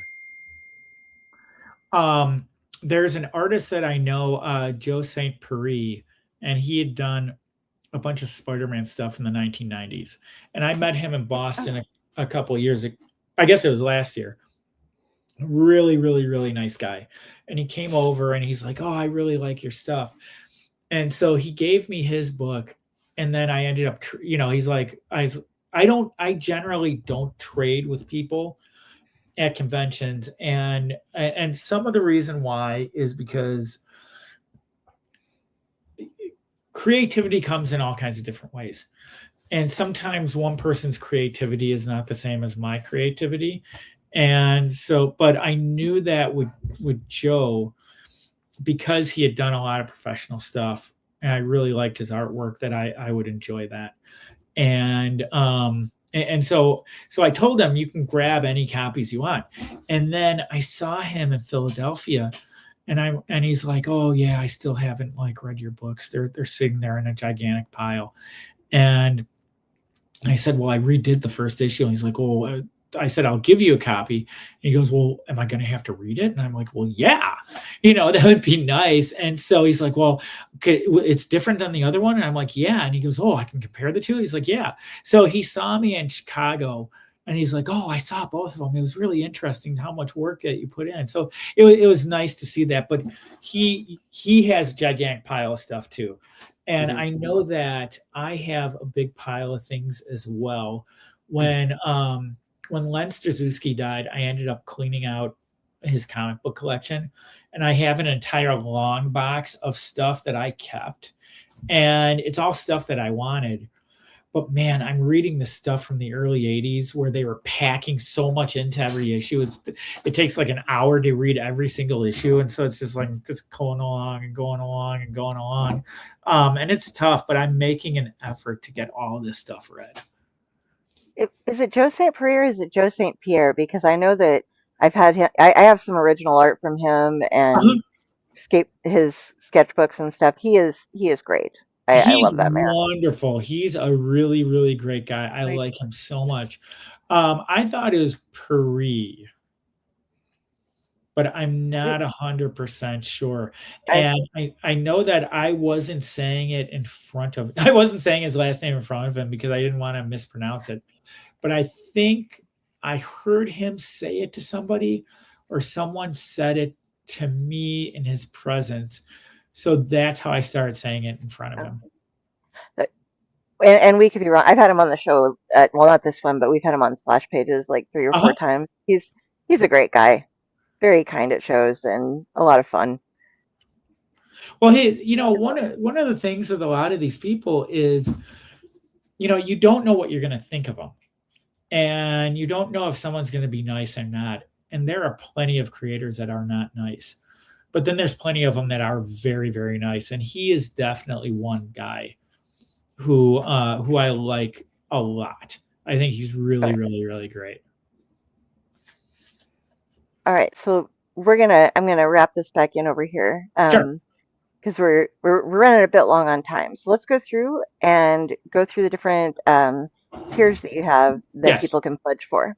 So the featured is obviously the regular print copy. Mm-hmm. I think one of them is there's a digital copy for like $5 there. Yep. Digital. Yeah. Right. Digital 5. Right. If you back the print one, do you get a digital included with it? I believe you do. Yeah. Yeah. Cool. You do, because I mean, even if it wasn't in there, I would probably do it anyway because I don't remember what some of these tiers are. But yes. All right. With the collector, what is the collectible art print that comes with that? It's actually kind of your choice. Can you read the description to me? I can't see it. Okay, it's receive the printed comic along with an art print of your choice, a great option for collectors who want something beyond the standard edition. You get the physical copy, the PDF, an exclusive campaign print, and of course the information as far as you can pick it up if you'd like at the conventions that you're going to be at. Right. If you're going to be So if you saw those images going by, so those are the prints. So there's Art Deco prints from all the cities I've gone to. Okay. For conventions. There are the history of skylines for those cities. And then there's like the visitation stuff, like that angel that you liked. That's a print. Nice. I really like that. I think I know where I'm going here. The Visitations Universe Starter Pack. This gets you the digital everything. Yeah. Okay. And it says in your choice of any 2 Visitations issues. Right. So you just pick out. Are those print or digital? It looks like print and PDF of the Sidetracked, and then print of any 2 Visitations. Okay, that sounds right. And one of the things with Visitations is sometimes people, because there's different things that happen in them, at Fan Expo Chicago, the painted one. That's not always the case. Sometimes it's number 3. Sometimes, it's the newest one. So, with something like that, there's always like different things that you could always get. All right. Next, you have the original marker art. So this one gets you the print edition, a PDF, and a custom marker drawing by you. And is that up to their choice? Sure. Yes. So what I do when I go to conventions, and the images will probably pop up there. I do marker drawings of the different superhero characters, like the Marvel movies and things like that. And I generally will sell those at my table. When I have a table at a convention, it's more like a store. It's not just Visitations. It's all kinds of different things. I don't have stickers because that always just seems like nonsense to me. But I have like the prints and the marker drawings of the superheroes. I'm actually about to start doing painted covers for like comic books that are already done. So for example, and I'm sorry, Kari, I know that we're recording. You know how they have these things where they've got the like blank covers, and then on the inside there's like the real cover. So I'm gonna do for this, for example, I'm gonna do the Michael Keaton Batman painted on here in the exact same position of the Alan Davis Batman from That'd be cool. 1987. Yeah. Michael Keaton Batman, that's my Batman, you know what I'm saying? Oh yeah, mine too. All right. That yeah, I love that. Next, we have the Visitations digital library, where you're going to get the Sidetracked #1 print and PDF, and then is it the digital of the entire? Yes. Okay. Yep, all 9 of those. And the digital of the one that turns doesn't turn. Sorry. You just have to put it on a tablet just for that page, and like you flip it could. around. You can try doing that, or you can task a laptop. If you're strong. Sure. A gaming laptop. You have to lock the position so the screen doesn't keep adjusting. Yeah. Oh, I got my 25-pound laptop that I can't even I have trouble picking it up. I was like, yes, it'll work well. Oh God, I have to move it places. That's no good. Okay, and now become part of Visitations #10, and this is for only $50, which to me that's a bargain for everything that I've seen. So you get the print and the PDF, and then you're a background character. Right. Yeah, I was thinking that too. That's a great price point for that reward. Yeah, it's when I did Visitations #2, I did that. So all of those people there were people who had put money in to help back that, and it's it's a nice thing. It's not just. I think it's good to spread that around. I think that people should be parts of the comics. I mean, I think that the audience should be involved. I think that's fair, and I think that's right. And so I love doing that stuff, and that's why I do the thing with the tombstone, and that's generally that people don't get charged for that. And they get a free PDF of that particular comic so they can see their name on the tombstone, because I want to build this community. And so I really like that. And I thought that if it was just a cameo, who cares? It's like, I don't mind keeping the price low for a cameo. Yeah. And this one intrigues me as well, the Haunted Chicago Experience. So with this one, you get to get the print and PDF, and then a personal tour with you in one of Chicago's cemeteries. Or if they aren't able to make it Chicago, it says down here that you will also do the Congressional Cemetery in Washington, D.C. Correct. So I do tours of Graceland usually after C2E2 and Fan Expo Chicago. And so the tour is basically, this is this monument, eternal silence. Here's the story. Here's the history behind it. Here is, and that's one of them too. That's the flute boy.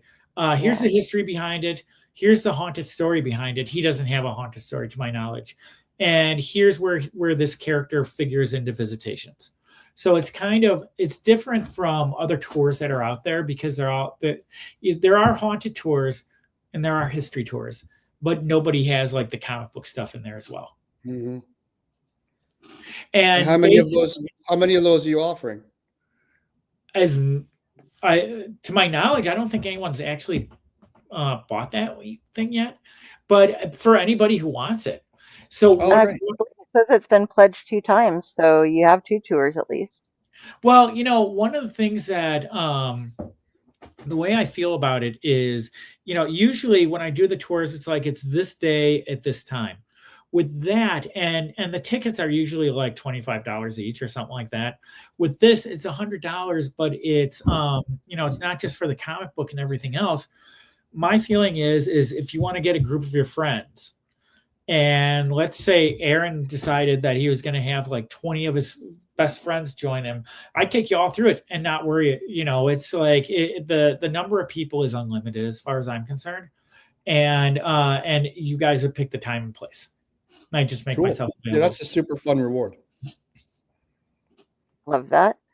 The next one is the Visitations Universe Collection, and this one we're going to get the print. The print of every single thing, Right. as well as a PDF of Sidetracked. Oh, So and real quick, going back to the cemetery tour, Congressional Cemetery in Washington, D.C. really liked the book. And so they wanted to be in it, and they are in it. They're in issue number 9. And I haven't actually done a tour of their cemetery yet, but they keep threatening to have me there for a talk. So so that will happen at some point in the future. So if I'm there, if people are like from the Baltimore Comic-Con or whatever, and they end up being in Washington, D.C., and I'm there, those are the conditions for that. I can't just kind of like drop everything, fly out to Washington. Right. I mean, I could, but it's not. I don't think that would work real well. You'd be losing a bit of money on that one. Yeah, like for $1,000, I'll fly to the cemetery of your choice and give it to them. Yeah. Well, I will actually. That's not on there, but anyone who wants to throw that in. I have a quick recommendation from Dylan. He recommends the indie comic series of a local Arizona artist called Dinosaurs versus Marsbots. Do we know who the name of the creator is? Dylan, fill us in here real quick. No, you got it, didn't you? No, I love that you do I love going on haunted history tours and stuff. New Orleans was a great one, of course. I had a really intelligent guide who was not just like, oh, and this is spooky. He was like going way back in the history of everything. So that was wonderful. It is by Gary Hodges. Do I know that name? That actually sounds familiar to me. Could be. Well, I do a lot of conventions too, so I might have run into Gary at one point or another. Yeah. So this is awesome. Still, run a legacy character that you're going to becoming a recurring character for only $350. So so that one has actually been fairly popular during this particular crowdfunder. In Visitations number 10, there is a supernatural group of heroes who are introduced. They've kind of been alluded to through the whole thing. And so so anybody who wanted to be one of those characters gets to be one of those characters. And then they'll carry on to future issues of Visitations as well. And it's like I said, my super fan did I mention that she's a character in the book? I think so. She cosplayed as my character and she became a character in the book. So I worked her into great. And again, vested interest. Right. Well, you're forming a community. So so I'm happy to do that. And so some of my favorite people have actually signed up for that. There are 2 people from Washington, D.C. who signed up for it. And I joked with one of them that she and her husband are like single-handedly keeping me in business because they come over and they buy like the marker drawings I've done, and they do it every convention. And then there's somebody else from there, and then there's a guy who's a cosplayer who dresses like Captain Kirk and Darth Vader at all these Chicago conventions. And so he's signed up for it too. So, and he really, really, really wanted his name on a tombstone in the book. And I felt like he wanted it a little bit too much. So I made sure he never won that contest. but he brought his daughter over once and she was cosplaying. So I took her picture and then I made sure she won just to kind of teach him a lesson. You don't want this too bad. And he ended up, I did actually put him in there. He was dressed like Darth Vader, and then somebody else was dressed as Anakin Skywalker, and I took pictures of both of them, and I put him in there. But yeah, we had fun. He comes over to my table and talks to me nonstop about Star Trek. That can be fun, or not, depending on who it is and whether they like the show or not. Yeah, I was gonna say. And your final one here, you get to be the villain for $500. That one's already been taken, actually. Yeah, I saw that. So somebody is already your villain. Yes. Yeah, why be the hero when you could be the villain, right? That's right. Everybody wants to be the villain. I mean, it's true. You know it. Everybody wants to. This particular person, I know the person. When I did this for Visitations #2 and I had the villain in there, it was basically the same price point. I remember the day I looked at the crowdfunder and I was just like, oh my God, someone bought that? And it was someone I didn't know. And so that's the person who you find out when you connect the dots. And so I brought that person into the story. So they were in it basically from #2 on. And it took a long time to reveal who the person was. And I'm actually slightly concerned because that person seems to have fallen off the face of the earth. And they were a little bit older. And so my fear is that they never got to see. And I email them all the time. I just don't get any emails back. I don't know. That's sad. Yeah, well, hope. And I might just be wrong too. You never know. So for the villain for this one, keep yourself in good health. Yes. That's right. Stay alive. Maybe just in the lair hiding. So, guys, you have just over 2 days to hop in there and fill up the final. What we got? $544. We are 89% funded, and it'll be great. You're going to have all these fun things you can do. Question for you: for those people who cannot make it to Chicago, would you do some sort of or would you be willing to do some sort of Zoom call or something like that, where you could kind of take people on a virtual tour? I would absolutely do that. There's something that we would be able to work out. And I think my feeling with that is whatever would be most convenient for that person. I'd find a way to work it out. So if someone wanted a virtual call going through Graceland Cemetery, I think that would be fun. You have to do it very sort of found footage Blair Witch style. Yeah, well, actually, there's you're just kind of in the corner. No one knows. There's a historian here in Chicago named Adam Seltzer, and he does a lot of cemetery stuff. He just wrote a book about Graceland a couple of years ago, and he during the pandemic was going there and doing virtual tours. So it can be done, and I would be anyone who is game for anything. I am too, and my feeling is I'm here for everybody else. And so whatever would work for them, I would make happen. That's awesome. Well, that's a cool option. Yeah, and folks, the link for this is up above or down below, depending on where you are watching. It might be off to the side. I don't know, depending on what planet you're on. But either that, or if you just search Indiegogo Sidetracked, it will pull up. And yes, just note that it's Indiegogo to go to find it. And yes, and in this case, getting sidetracked is a good thing. Absolutely. And I wonder if actually, if you don't mind, let me double check something real quick. And the other thing too is I do offer free PDFs of Visitations #1 to anyone who wants it. Anybody who wants to email me at visitationscomicbook@gmail.com. I'm happy to send you a free PDF of the book. Okay. Sorry, I flipped things around there. I went and we all froze, and it was just my screen. So I was like, "You move that." You Same can do a problem. Google search too of Sidetracked comic, and it pops right up. I'm very excited to get my hands on some visitations because we I'm gonna grab you and we're gonna have a whole night of chat on my Owlite network, hopefully. Okay. So we can have just like all the stories because that's what we're all about over there. Okay.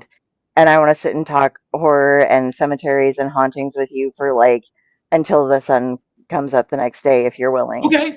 Yeah, I'm Um, here for you anytime. Yeah, and that free PDF is great to know too. You should pop that up somewhere so people who, want to preview it and then get all the other issues, can get that PDF. Mm-hmm.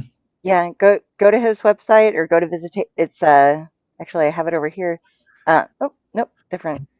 And I the have you open website, like 3 different windows. the website hasn't been touched in years and years and years. So do not judge my stuff by the website, please. There you go. It's a website graveyard. It is a website graveyard for sure. Okay, well, thank you for coming, Dylan. We love you too. I will see you I'll see you tomorrow night. All right.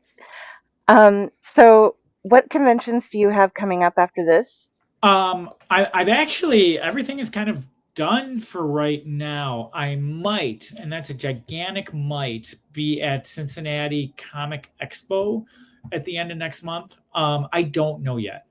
I did apply to do a Haunted Cincinnati talk there. And a buddy of mine is always a guest to the show, and he thinks that he could like slip me in as a guest as well. So I don't know, but I don't have anything lined up. One of the things that I do usually at the beginning of the year is Awesome Con in Washington, D.C., which is where I met Congressional Cemetery. I haven't signed up for that. I haven't signed up for anything. San Diego was so intimidating that I was just like, it was like dropping a nuclear bomb, and then you're just kind of like see what the fallout is going to be. So a lot of stuff still needs to be set up for the next year or so. I just the fact that you said earlier that a cemetery reached out to me to get it's just like you're the only person I know that's happened to. But congratulations, because it worked. Oh, thanks. Well, when I was in Boston last year, there's a graveyard / church that I was going to do a talk with as well. And it ended up not working out, but they were very interested in the idea.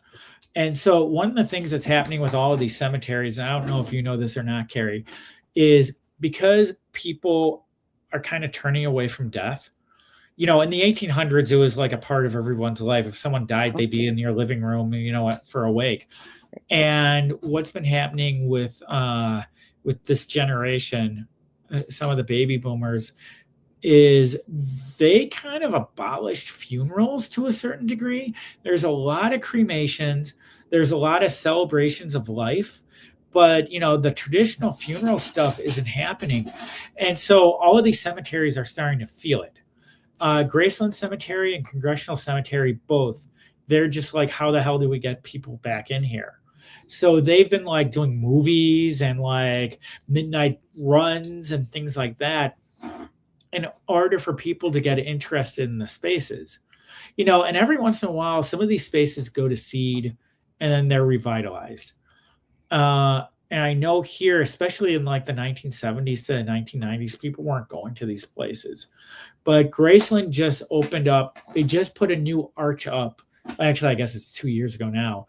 But they put a new like arch up for their entrance, and they want people. They want people jogging in there. They want people riding their bikes. They want the whole thing. So, and Congressional Cemetery is the same way, because they know and they want to make sure that these spaces are still available. So it's just something that's happened right now. Who knows what will happen in the future?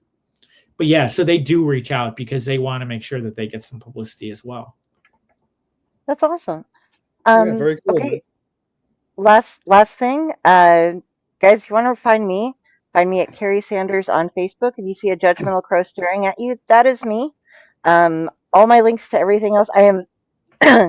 I have all the other social media links to follow other people. I do not use them. You can find my Amazon page and stuff from there as well. Aaron, where do you like to have people getting in touch with you? You can find me on Blue Sky at the A Cohen, and you can find me on Insta at Aaron Cohen Writes. Right. And Scott, where do you like people to reach out to you the most? You can find me on Facebook at Scott Larson Illustration or on Instagram at Scott J. Larson Art. And I can be reached at visitationscomicbook@gmail.com. All right. Well, thank you, everybody. And we will see you again soon. I am going to book you right as soon as we get done doing this. But thanks, everybody. And we have more shows coming up next week. So I'll have those on. Keep an eye out. And see you next time. Go out and fund this. Shut up. Give him your money. Thanks, everybody. Thanks, Scott. Bye. Thanks so much, guys.